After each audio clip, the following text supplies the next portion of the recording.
Well, good morning, Saints. It's time for Good News at 9.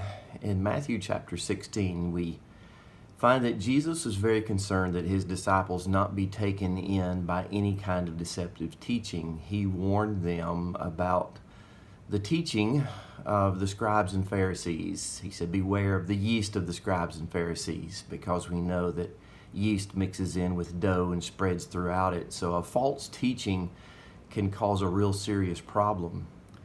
Jesus then invited them to tell him who the Messiah was, and they rightly identified Jesus as the Messiah.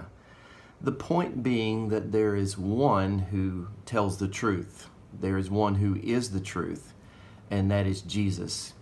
So whatever teaching we are involved in, whether it is at our church or whether we're receiving it through the media or another religious organization, we need to always filter that through what Jesus had to say, because Jesus ultimately is the way, the truth, and the life.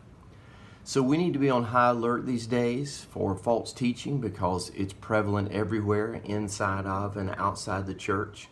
And we just need to make sure that we know the scripture well enough that we can detect a lie when we see it, that we know when we are being deceived, because we have the light of God's word to shine into the darkness. So let's hear Jesus' words to us. Beware of the yeast of the scribes and the Pharisees. And it may come through a different person or organization, but let's be aware for that. And we will know that as we read the scriptures and listen to what Jesus has to say to us. You know what I say, get her done.